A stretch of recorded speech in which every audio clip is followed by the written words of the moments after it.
Bermúdez. Él nació en la Ciudad de México en 1973, es médico especialista en neuropsiquiatría y doctor en ciencias por la UNAM.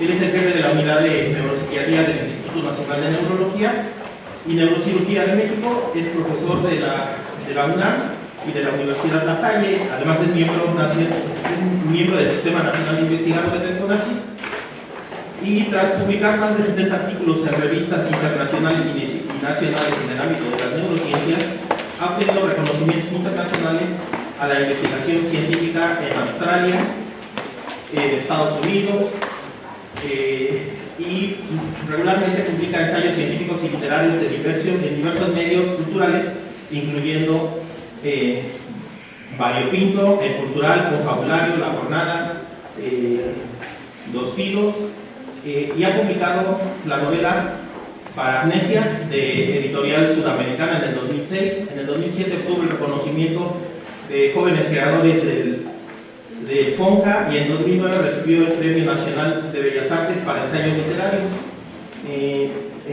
por el último testigo de la creación, traducido al inglés y editado por Smart Press. Los libros breves, Diccionario Clínico del Alma y Un Diccionario sin Palabras, se ubican entre el ensayo literario y la narración clínica. Hoy nos va a presentar su plática sobre neurociencia y creación literaria. Adelante. Muchísimas gracias, Francisco. Antes que nada, pedirles a todos una disculpa por el retraso.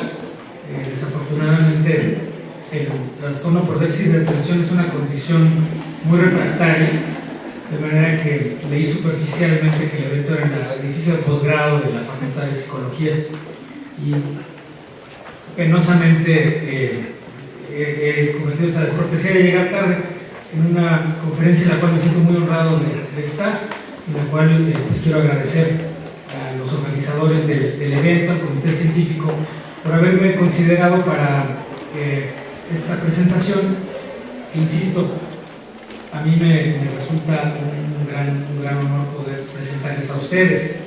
Quiero hablarles acerca de neurociencia y creación literaria, que es una zona de convergencia que a mí me es particularmente significativa y que creo que puede tener alguna relevancia también para quienes, como todos ustedes, trabajan en el ámbito de las neurociencias, de la psicología, de la investigación clínica, de la investigación de la conducta y de la subjetividad humana.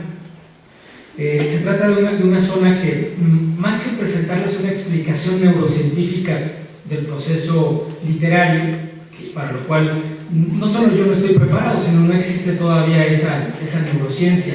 Más bien quiero presentarles esta zona, como les planteo, de convergencia. Entonces, primero que nada quisiera presentarles una pequeña aproximación literaria a lo que creo que puede ser un punto de partida para entender esta convergencia. Voy a leerles un texto muy breve que se titula Pequeñas y grandes distopías. ¿Qué libro elegí para compensar el maltrato de las aerolíneas? Quisiera hablar sobre el hedonismo de Qatar Airlines o Singapore Airlines, pero escribo acerca de Aeroméxico, la empresa más confiable porque garantiza el retraso. En un viaje reciente a Nuevo México, mi mente temerosa anticipaba una pequeña distopía, una variante mezquina del futuro durante el vuelo. Como los esquimales que comen hielo para no sentir el frío de Alaska, preparé 2 lecturas sobre grandes distopías. Cualquier retraso, sobreventa o ayuno obsequiado por Aeroméxico podría sobrellevarse con la imaginación ocupada en los desastres colosales de la especie humana. 2 libros esperaban en la mochila de viajes: Sumisión, del celebrado Michel Houellebecq, y en caso de pérdida o decepción, la trilogía de la Fundación, de Isaac Asimov. Ambos ejercicios de imaginación futurista actúan como distopías preventivas para alertarnos sobre el alcance subestimado de la estupidez colectiva. El azar es responsable de que aparecieran ante mis ojos en la librería del aeropuerto. Aquí les presento entonces a estos 2 héroes en la investigación de las distopías: Michel Houellebecq, a quien convendría conceptualizar como un misántropo representante del pesimismo europeo, y a Isaac Asimov, que podríamos entenderlo como un personaje híbrido muy peculiar, a la mitad del camino entre las ciencias y la creación literaria. Yo tomé la decisión autorizada por el canon literario contemporáneo. Abrí primero las páginas de Sumisión. Es la historia futurista de un alter ego descarado de Michel Houellebecq, un experto en la literatura de Huysmans, quien trabaja como profesor en la Universidad de la Sorbona. Huysmans es probablemente el autor más decadente de Francia en el siglo XIX, pero entraña una contradicción perturbadora. A pesar de su nihilismo, regresó al final de su vida a la religión de sus padres, el catolicismo. Con este punto de partida, Houellebecq ensaya el tema que lo mantiene cautivo: la sumisión a la irracionalidad religiosa. En el año 2022, un partido musulmán ha ganado terreno entre los electores de la izquierda francesa, quienes están decepcionados de sus líderes y temen el crecimiento de la ultraderecha fascista. Mediante un diseño geopolítico poco convincente, pero que haríamos mal en subestimar, el partido musulmán gana los comicios y prepara la conquista democrática de Europa mediante el populismo religioso. Para trabajar en la nueva Universidad Islámica de la Sorbona, el profesor debe convertirse en una religión que promete apaciguar el vacío existencial y ofrece el gracioso soborno de la poligamia y la simulación democrática. Houellebecq acusó en 2001 al Islam de ser la religión más estúpida del mundo y se convirtió en el villano de los humanistas compasivos que defienden el valor extraordinario de la comprensión intercultural y simultáneamente en el héroe de quienes no desean limitar su islamofobia con escrúpulos decorativos. Personalmente desconfío de la polarización ideológica capitalizada por Sumisión, pero me adentré en el libro porque buscaba más literatura que ideología y porque la polarización política suele ser la dama, y aunque la polarización política suele ser la dama cortesana del autoritarismo, admito que me encanta la literatura de guerra. Pero encontré en las páginas de Houellebecq un relato apasionante. Al contrario, al buscar un tedio decadente que denuncia el sexismo islámico, pero desconfía de los valores de la ilustración, Houellebecq produce páginas memorables de misantropía honesta, pero contra todo pronóstico encuentra la apatía como paliativo para el sufrimiento. Si bien esto agota la tensión suicida del protagonista, también agota cualquier tentativa de entusiasmo literario. 200 páginas de tedio postmelancólico son difíciles de procesar para el lector que busca una distopía fascinante. Mientras viajaba de regreso a México, una tormenta eléctrica desvió el vuelo hacia un aeropuerto inesperado. En las distopías cotidianas suceden cosas así. El personal de la aerolínea me informó que no encontraría hoteles, alimentos o vuelos hasta el día siguiente. Pasé con mis nuevos amigos miserables una noche helada en las alfombras de una sala de espera. Quienes llevaban cobijas formaron una clase social privilegiada. La efectividad del frío torna irrelevante la sutil penetración de Houellebecq en el tedio europeo derrotista. Cambié de libro con urgencia y me adentré en el ciclo de las fundaciones de Isaac Asimov. Aunque fue un visionario con una cultura enciclopédica y una capacidad industrial para la producción cultural, Asimov, como otros autores de ficción científica, es visto con desprecio, o en el mejor de los casos, con un gesto de condescendencia en los Olimpos de la vida literaria adulta. Pero Fundación es una distopía de máxima escala. La humanidad se ha diseminado por miles de sistemas planetarios y durante 11.000 años ha estado cohesionada por un imperio galáctico. Eventualmente un matemático y psicólogo social anticipa el derrumbamiento de la civilización mediante una disciplina matemática conocida como psicohistoria. El científico dispone de bases de datos descomunales que incluyen los billones de habitantes del imperio a lo largo de los siglos, y con tales herramientas es capaz de analizar el comportamiento de masas humanas como si fueran fuerzas físicas. Mediante cálculos probabilísticos, juzga que la caída de la civilización no puede detenerse, pero que el establecimiento de dos fundaciones científicas podría acortar las edades oscuras, desde un plazo previsto de 30.000 años hasta otro, más razonable, de solo 1.000 años. Pero la estadística de los psicohistoriadores trabaja con masas humanas y no predice efectos de individuos aislados extraordinarios, como los dictadores, capaces de ejercer una influencia carismática sobre los demás. La primera fundación, planeada para resguardar el conocimiento tecnológico durante la Edad Media galáctica, sería inútil si no desarrolla una ciencia de la mente que conozca la economía social de las emociones y el complicado diseño de la mente individual. Los proyectos de Houellebecq y Asimov son radicalmente distintos. Su misión se forja en el tuétano descompuesto de la intimidad europea, y sin caer en el reduccionismo biográfico, es inevitable recordar el testimonio del propio Houellebecq acerca de su madre, en su versión, una hippie comunista obsesionada por el sexo, quien lo abandonó a los 5 años y se convirtió al Islam. Excepcionalmente de Asimov, por otra parte, fue educada en entornos científicos, y eso no deja de sentirse. Su prosa es clara y directa, pero carece de los matices subjetivos y la densidad estilística alcanzados por la mejor narrativa contemporánea. Houellebecq muestra una riqueza extraordinaria de detalles autorreferenciales y ensayísticos, pero se permite olvidar el modelamiento de personajes femeninos y de hombres ajenos a su misantropía, sin los cuales sería imposible contestar la pregunta elemental planteada por su misión. ¿A cambio de qué? La mayoría de las mujeres francesas y los hombres libertarios de ese país aceptarían pasivamente el giro islámico de su política. A pesar de esto, el valor heurístico de la distopía de Houellebecq es provocativo y sugerente.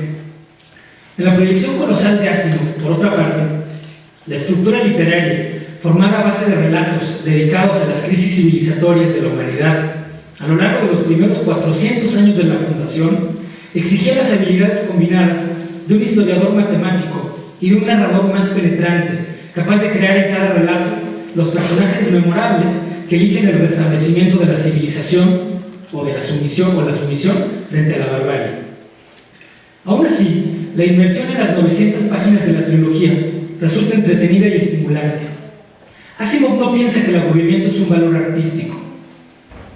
¿Surgirá algún día ese matemático y psicohistoriador con las habilidades intersubjetivas de un León Tolstoy, de un Sándor Márai?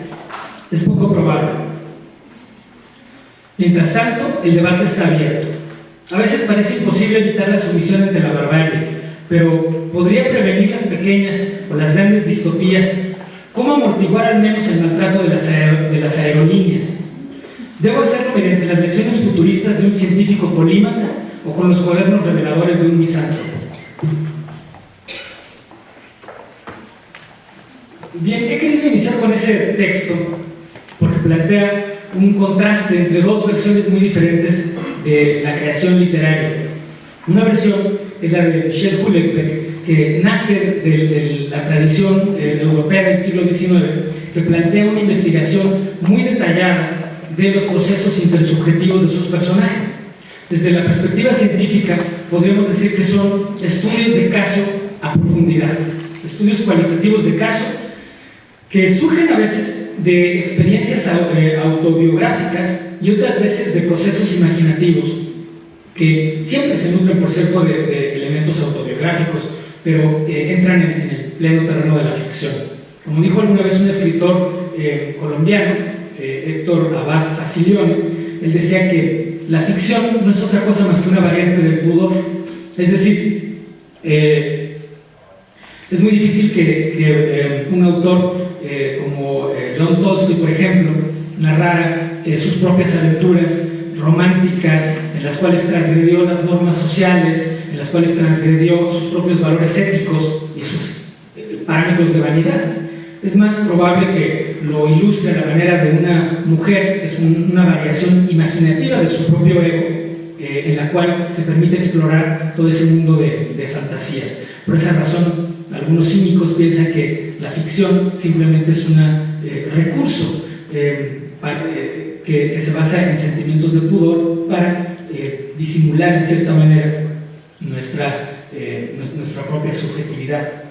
Pero en el otro extremo tenemos un personaje como Isaac Asimov, que plantea en esta distopía de larga escala, como les he mencionado, en el primer volumen son 400 años de historia, resumidos en 900 páginas, donde se van narrando las crisis civilizatorias de la humanidad.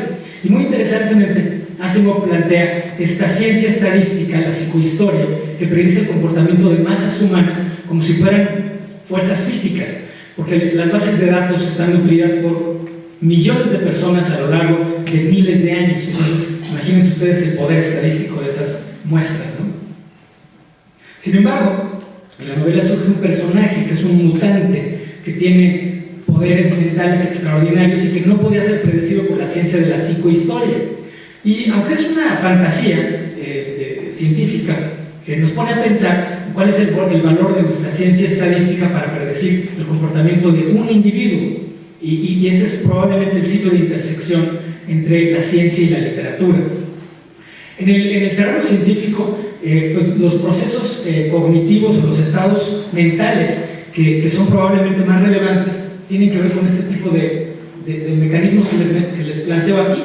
La incertidumbre, de donde nace la pregunta de investigación, la creatividad, que permite la formación de hipótesis, la observación, que permite la adquisición de datos, la cognición numérica, que permite el análisis de la información, y el razonamiento lógico, que permite la interpretación de resultados.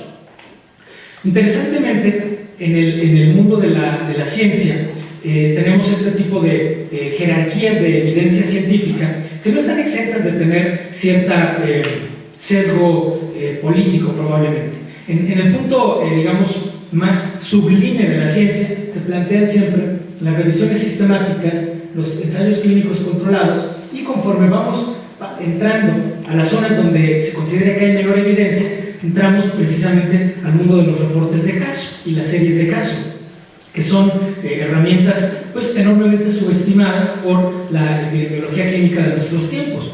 Sin embargo, todo investigador honesto, todo historiador de la ciencia honesto, sabe que muchos de los paradigmas de nuestra disciplina han surgido de reportes de caso, como es el caso, por supuesto, de la fascia de Broca, la fascia de Wernicke. En realidad, toda la fundación de la neurología, buena parte de la psiquiatría, una enorme cantidad de paradigmas dentro de la neuropsicología han surgido de reportes de caso. Entonces uno se pregunta si han tenido tal penetración, ¿por qué se consideran investigaciones que tienen tan bajo nivel científico?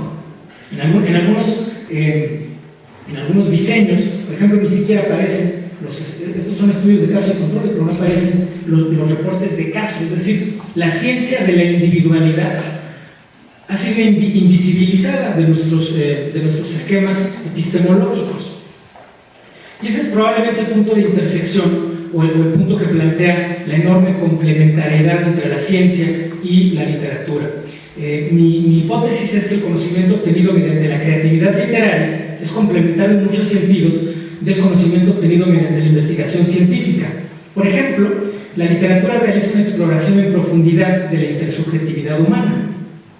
Esta investigación literaria de la intersubjetividad permite la exploración de fronteras éticas, estéticas y la reconfiguración de experiencias psicológicas y sociales transformadas por los inevitables cambios sociales.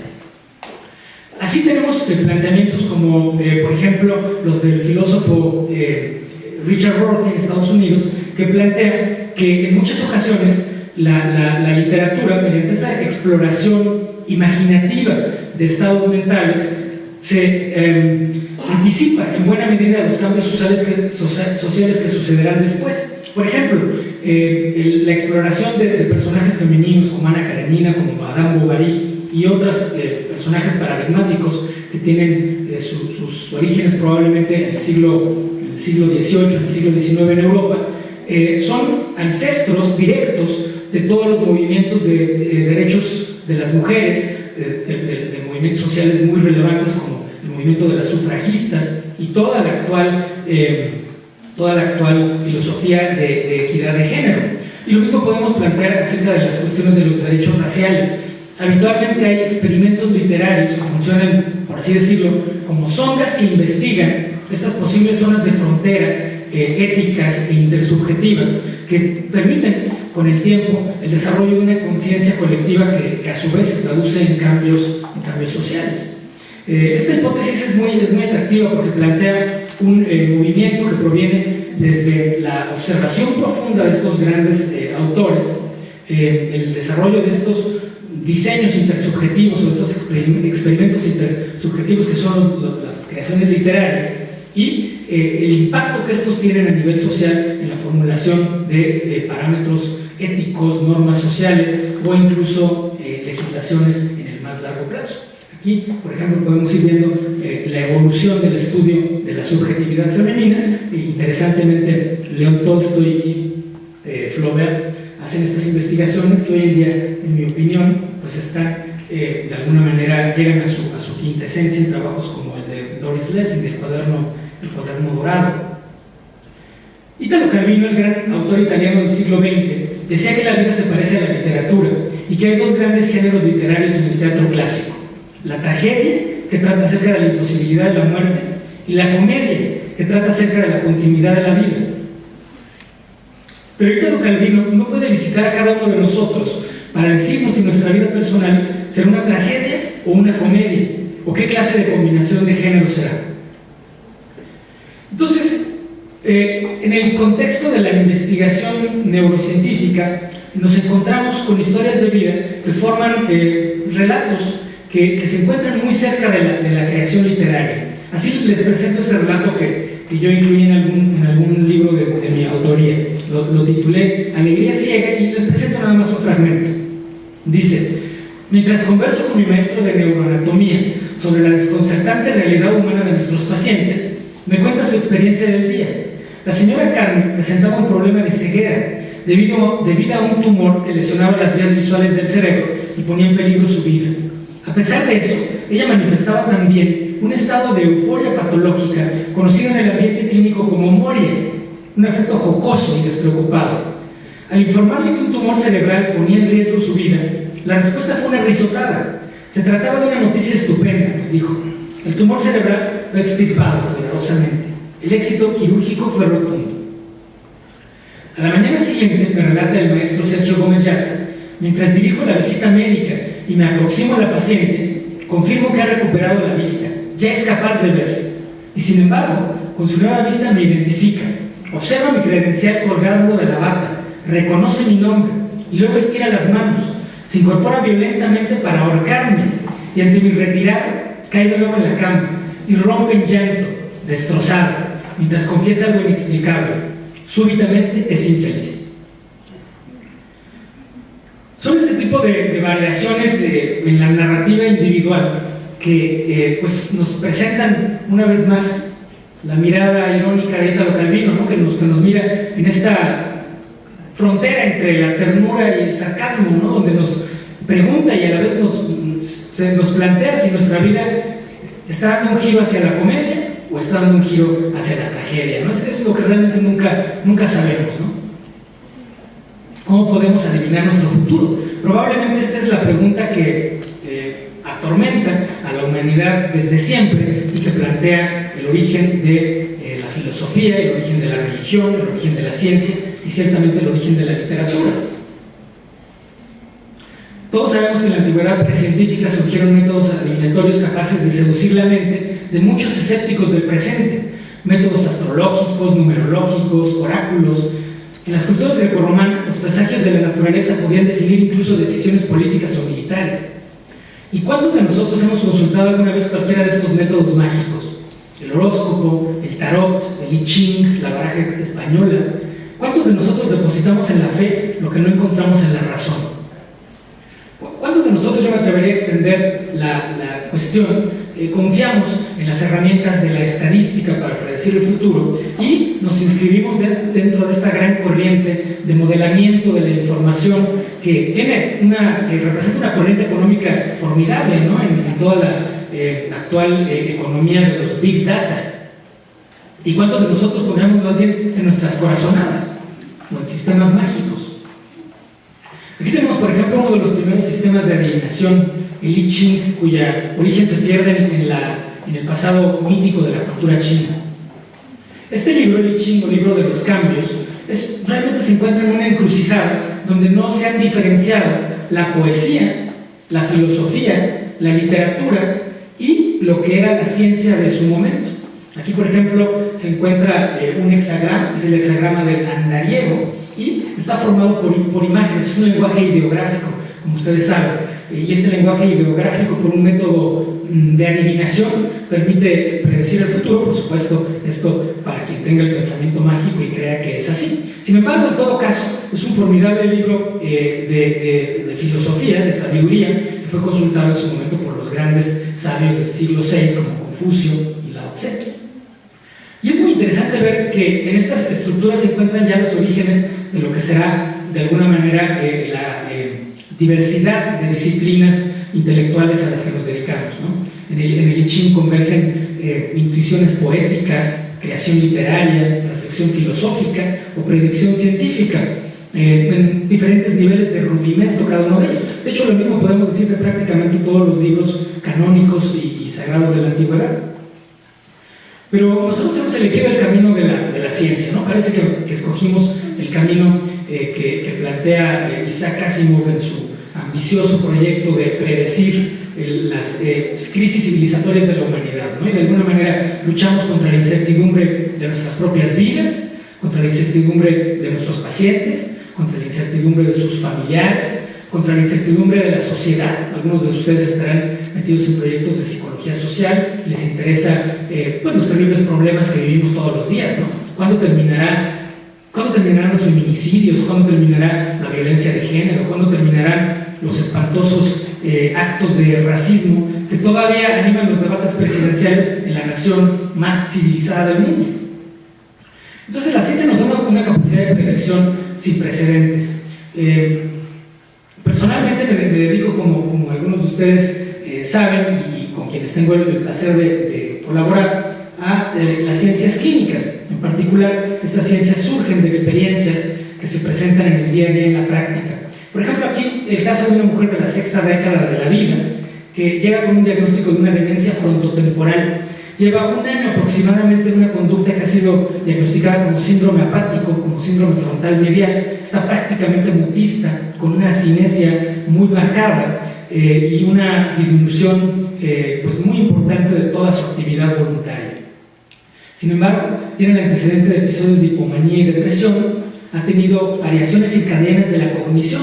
Nos llamó mucho la atención que, estando hospitalizada en el segundo piso del edificio principal del Instituto de Neurología, en la mañana sacaba un puntaje de 12 o 13 puntos en el Minimental, y en alguna ocasión que nos quedamos hasta más tarde y fui a examinarla como a las 9 de la noche, a esa hora tuvo un Minimental de 27 puntos. Entonces, esas variaciones circadianas de la cognición pues alertaron nuestros sistemas de diagnóstico, y hicimos una prueba de supresión a la dexametasona que fue positiva, lo cual significaba que su sistema hormonal de estrés estaba hiperactivado, y su arquitectura del sueño también era muy anormal, con un parámetro consistente con depresión.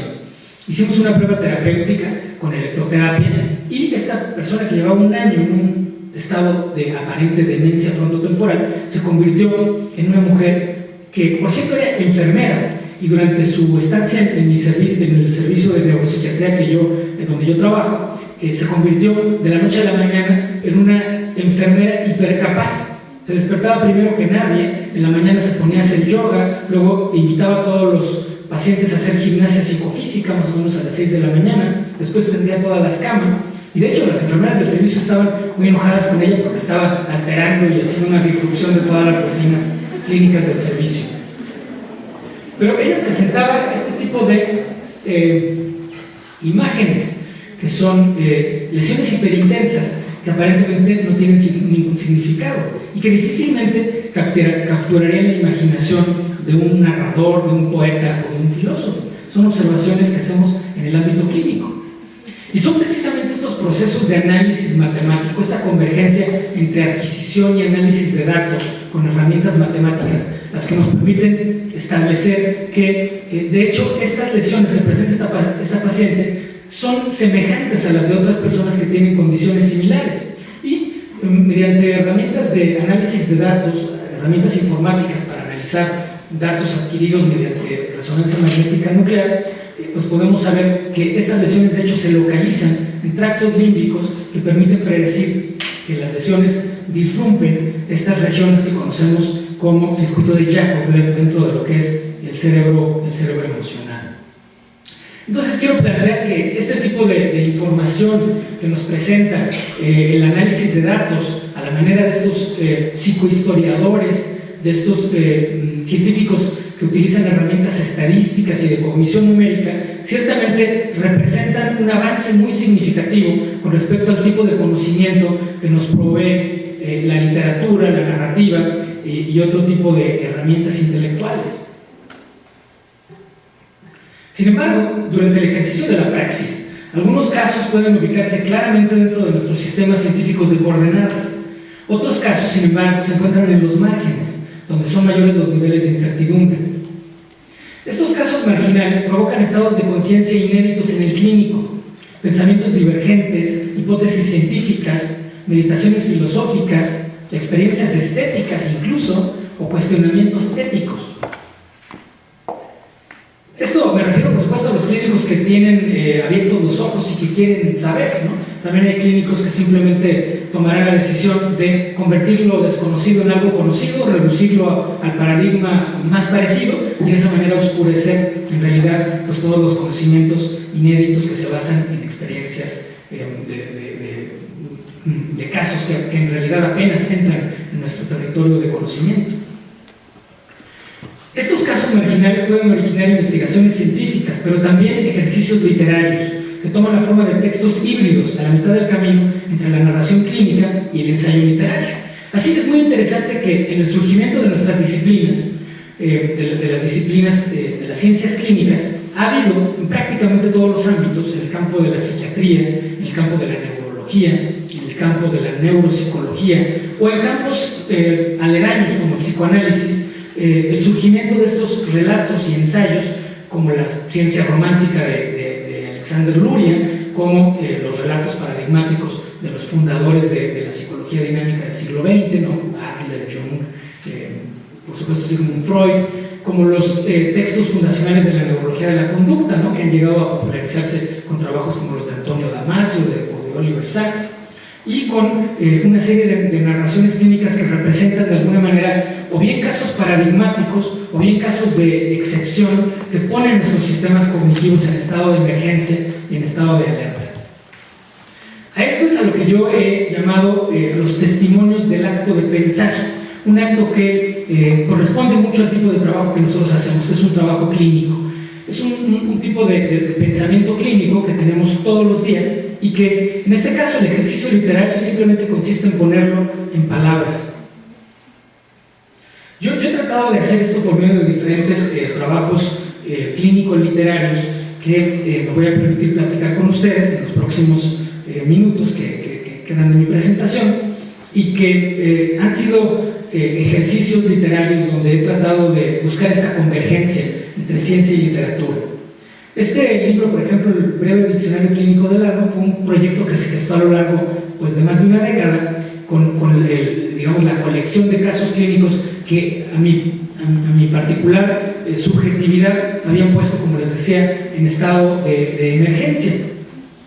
Algunos de estos casos caen dentro de terrenos bien ubicados dentro de la neurociencia contemporánea, otros plantean un regreso a una psicopatología del siglo XIX y otros son por reflexiones que surgen del terreno de la literatura también y de la psicología del arte.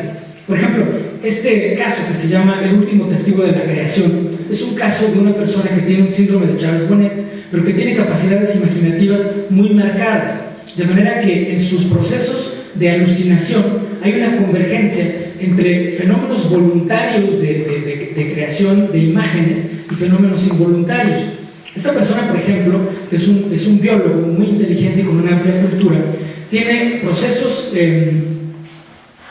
imaginativos que toman la forma de alucinaciones visuales que a veces él puede dirigir. Por ejemplo, él era muy fanático de la mitología griega, entonces imaginaba grandes historias de mitología griega y podía visualizarlas con una nitidez asombrosa, como alguno de los pacientes de los personajes de Alexander Luria, ¿no? en la mente del mnemotécnico, con estas capacidades extraordinarias de visualización investigadas en su momento también por Henry Kluber, en esta figura de los famosos Heidegger, ¿no? Pensadores visuales.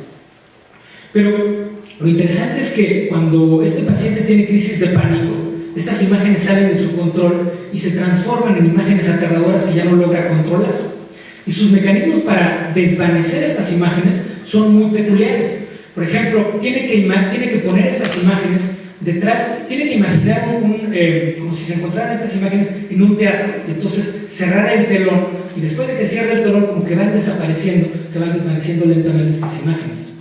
En otras ocasiones, como lo describe en esta narración, el paciente tiene sueños, pero cuando despierta, las ensoñaciones siguen ahí. Él va caminando por su casa, como toda persona invidente, ya tiene un esquema espacial, no visual, que le permite navegar por su cuarto y salir de ahí, atravesar las escaleras y llegar a la cocina, pero mientras va realizando todo este trayecto, él sigue viendo las mantarrayas y los peces gigantes con los que estaba soñando y no puede ya suprimirlos.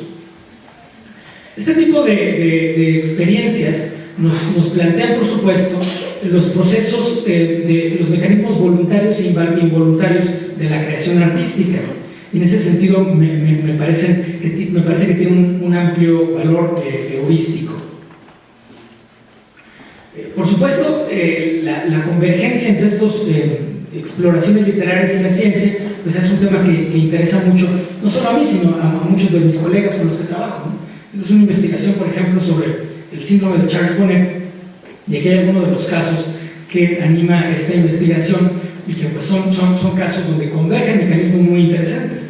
Esta es una persona que tuvo una lesión muy temprana, probablemente perinatal, ustedes pueden ver aquí a nivel del lóbulo occipital, y que tiene un defecto campimétrico, que ustedes ven aquí. Pero esta misma lesión representa un foco epiléptico, de manera que cuando esta persona tiene crisis epilépticas, tiene alucinaciones autobiográficas que se presentan precisamente en esta región donde ella ha perdido los campos visuales, ¿no? Este tipo de mecanismos son muy difíciles de explorar mediante una epidemiología clínica, porque son convergencias de cuestiones muy particulares que se presentan en un solo caso. Otro tema que me interesó mucho en ese libro fue el tema de lo que se llama síndrome de Cotard. Yo hice un pequeño ensayo en este libro que se llama Burlas de la Nada, porque el síndrome de Cotard es el delirio de negaciones. Aquí tienen ustedes los textos originales de Jules Cotard, que describió esto a mediados del siglo XIX. Jules Cotard está hablando aquí de los pacientes con el delirio de negaciones y escribe así: pregunta su nombre, no tienen nombre. ¿Cuál es su edad? No tienen edad. ¿Dónde nacieron? No nacieron. ¿Quién es su padre? ¿Quién es su madre? No tienen padre, ni madre, ni esposa, ni hijos. Pregunta si tienen dolor de cabeza o de estómago, o en alguna parte de su cuerpo. No tienen cabeza, ni estómago. Algunos no tienen cuerpo siquiera. Muéstrales algún objeto, una flor, una rosa. Ellos responden: esa no es una flor, esa no es una hoja. Estos casos son casos muy perturbadores cuando uno los tiene enfrente. Nos ponen en un estado emocional de mucha incomodidad, de perplejidad, contagian este pesimismo delirante al que están ellos que están experimentando. Y esto nos ha hecho hacer investigaciones, series de casos que nos permiten identificar hoy en día que este fenómeno se puede encontrar tanto en pacientes neurológicos como en pacientes psiquiátricos, y que en pacientes neurológicos se presenta mediante un mecanismo muy peculiar que es la disociación percepto-emocional. Desde una perspectiva de neurociencias podríamos conceptualizarlo como un proceso de desconexión corticolímbica. Aquí, por ejemplo, hay una paciente que mientras está siendo entrevistada con herramientas de respuesta galvánica, tiene una conductancia eléctrica medida aquí en microsiemens, una conductancia eléctrica realmente mínima, ¿no? Hicimos muchas veces el experimento en la misma paciente, comparándola con sujetos control, y bueno, la conductancia eléctrica es mínima, apoyando aquí la hipótesis de procesos de desconexión corticolímbicos. A mí me interesaba mucho este síndrome, el síndrome de Cotard, desde décadas atrás. Interesantemente, revisando mis archivos, pues veo que más o menos a los 17 años de edad inicié la escritura de una novela que trata precisamente acerca de un personaje que podríamos conceptualizar como portador de un síndrome de Cotard. Es una novela de literatura fantástica, es un proyecto de ficción enteramente acerca de una persona que muere y lo que sigue después. Entonces es visto una exploración en primera persona, y esas exploraciones literarias me han permitido, primero mediante procesos de introspección y luego mediante la investigación de lo que se conoce como el arte poética de muchos autores, lo que se conoce como teoría literaria, y mediante la neurociencia de la literatura, pues reconocer algunos de los procesos cognitivos que probablemente se ponen en escena en la creación literaria. Así tenemos la voluntad de juego, que es una actitud lúdica durante el proceso creativo, que es algo que también puede verse en la ciencia, pero está mucho más representado en el proceso literario. Procesos de optimización, como la edición obsesiva en busca de ideales estéticos. Hay personas conozco personas que escriben 1000 páginas, y de esas 1000 páginas publican 100. Y además, durante la escritura de esas 100 páginas, se quejaban con sus familiares de que estaban en un writer's block, o sea, que no podían escribir nada, pero escribieron 1000 páginas. La sublimación, que es el uso de recursos psicopatológicos al servicio del proceso creativo. También hay una importante dosis de razonamiento lógico, que son habilidades críticas para la construcción de tramas. Esto es lo que hace plausibles o verosímiles las tramas, aun cuando traten acerca de, como en la literatura fantástica, ¿no?, que trata acerca de seres que no existen. Una autora, Ursula K. Le Guin, decía, refiriéndose a la literatura fantástica, que los dragones no son reales, pero son verdaderos, ¿no? Y ella misma decía, bueno, los sentimientos que me provocan este tipo de productos fantásticos no son reales, pero los sentimientos que me producen sí son reales. Entonces, es muy interesante cómo mediante estas claves fantásticas un autor puede penetrar al código emocional de un lector para movilizar su subjetividad. Hay procesos muy peculiares de formación de una memoria imaginaria, que es la invención de tramas a partir de variaciones experimentales de la memoria episódica y la memoria prospectiva, y la exploración de la identidad personal y la intersubjetividad, que es la formación de variantes experimentales del ego. Finalmente, la creatividad, que surge como una innovación semántica mediante figuras de estilo y técnicas narrativas. Aquí hay dos grandes autores que han explorado esta ars poética en algunos planteamientos, como en el arte de la novela. Milan Kundera plantea que la historia de la literatura es la historia de la investigación del self, ¿no?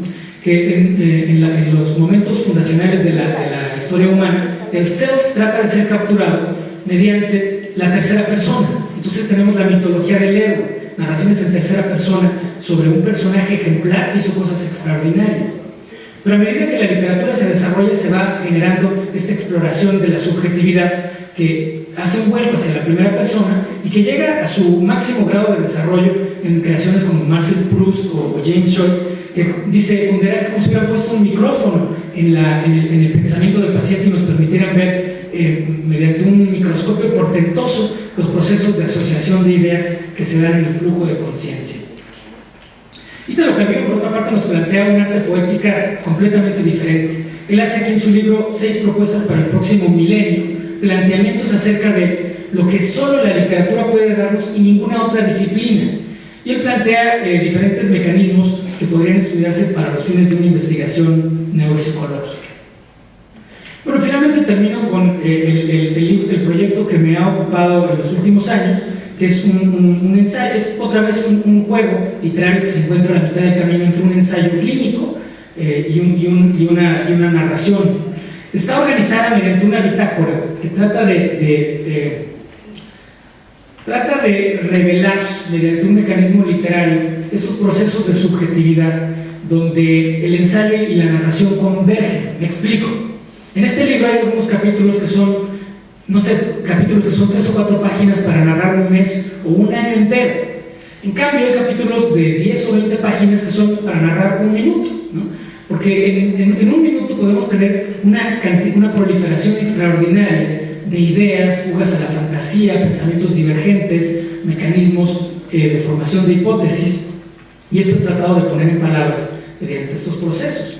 Y en la segunda parte de este libro, que son bocetos, le llamé yo, son como pequeños ensayos que simplemente son caminos divergentes o alternantes a donde se desvía a veces el pensamiento y que tratan de capturar entonces estos procesos intelectuales a los cuales estamos expuestos en el día a día.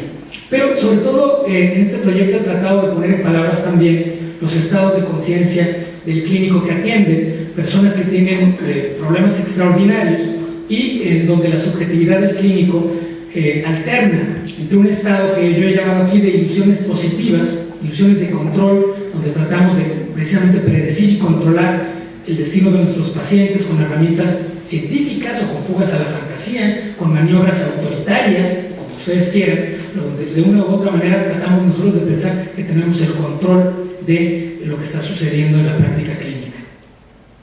Y en el otro extremo está lo que he llamado simplemente un realismo depresivo, ¿no? Que queda de alguna manera resumido aquí en esta frase. Ananket es una figura mitológica para referirse a la realidad. Vendría a ser el símbolo de la desilusión. Es el nombre de una realidad sin nombre. Es además el azar, la ausencia de relaciones entre las leyes de la naturaleza y nuestros deseos. Para finalizar, quisiera solamente leerles una página de este libro, que es el comienzo, y que plantea de alguna manera el planteamiento de esta convergencia entre ciencia y literatura. Septiembre de 2013. Este ensayo podría empezar por el epílogo. No sé cuándo apostar mis mejores cartas al azar y cuándo hacerlo por el destino. Ignoro si la diosa Fortuna viene esta noche a evocar relatos de bienaventuranza o parodias siniestras. Le pregunto a un colega en las aulas del hospital: si arrojo 10 veces esta moneda, grabada con el águila del escudo mexicano por un lado y en el reverso por el sol, ¿debo esperar una respuesta prudente? ¿Cuántas veces puedes adivinar el resultado de la suerte? 6 aciertos de cada 10, me responde, confiado. Mi sonrisa es de asombro, aunque parece condescendiente. Un niño con habilidades matemáticas básicas sabe que la moneda solo tiene 2 lados y que la mitad de 10 es igual a 5. ¿Qué insensato juego de emociones lleva a mi amigo a pensar que su suerte será mejor que la prevista por el cálculo matemático elemental? ¿Quieres apostar?, le pregunto. Tomo la moneda con la pinza de los dedos. La sostengo en el plano horizontal, alineada con la superficie del planeta.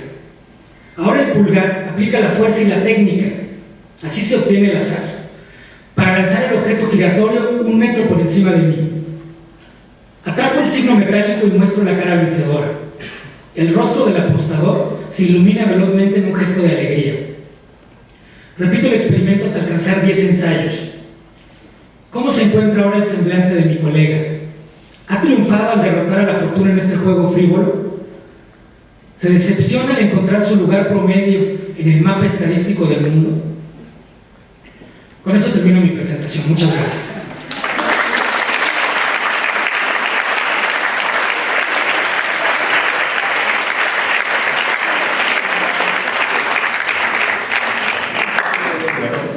Muchas gracias, doctor, por su presentación tan ilustrativa y esta narración tan amena que nos ha hecho en estos momentos. Y a lo mejor podríamos tener espacio para un par de preguntas o comentarios si alguno de ustedes quisiera tomar la palabra y hacer alguna pregunta o hacer algún comentario. Doctor, todavía podríamos tener un poco de espacio. Hola, buenas tardes. Me gustó mucho toda la aportación que nos dio la reflexión. Creo que es algo que desde nuestra perspectiva es a veces invisible, ¿no? Mi pregunta es, desde esta condición objetiva, a nosotros desde nuestra práctica como psicólogos, ya seamos sociales, clínicos, neuropsicólogos, ¿qué nos recomendarías desde esta perspectiva que nosotros podemos trabajar o investigar desde nuestra visión científica, por decirlo así, ¿no? O sea, de esta reflexión, ¿cuál sería como la recomendación en el sentido de qué podríamos hacer nosotros o qué nos sugerirías desde esta visión que podríamos trabajar? No sé, me imagino yo si nos dediquemos más a investigar lo que está hasta el extremo de nuestra curva normal, o que nos dediquemos a investigar el cambio, nos dediquemos a investigar investigar eso que a veces simplemente lo hacemos a un lado porque no cubre un criterio normativo, por decirlo así. ¿Cuál sería como la recomendación? Y una segunda pregunta más de curiosidad es ¿qué tanto tiene que ver este tipo de personalidades de análisis cognitivos también con la conducta antisocial o con la conducta que nosotros vemos como antisocial, incluso hasta patológica, que posiblemente en la sociedad común pueden ser personas que son pues apartadas, ¿no? Por decirlo así. Gracias. Sí, muchas gracias por la pregunta.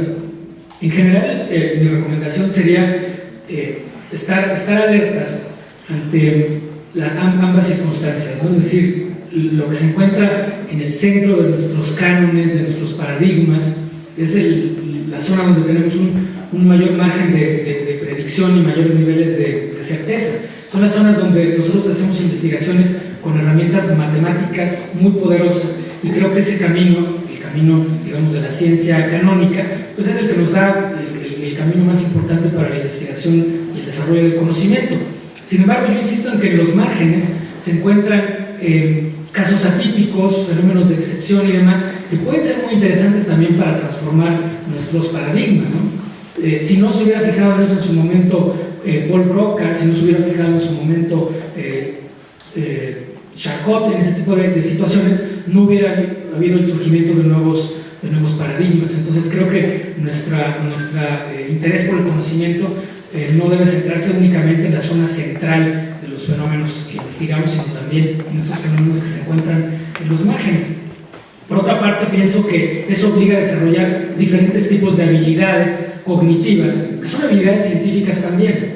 En el centro tenemos que desarrollar los procesos de adquisición de datos y análisis de datos, que son, insisto, la metodología fundamental. Pero en los márgenes, donde se encuentran estudios de caso, nos vemos forzados a profundizar en nuestras capacidades de comprensión interpersonal, de exploración a profundidad de la subjetividad, y es en esos territorios donde creo que la literatura tiene una lección muy grande que presentar, ¿no? El tipo de investigación que realiza la literatura de la subjetividad se convierte en un modelo muy interesante para la exploración de la subjetividad en general. Gracias.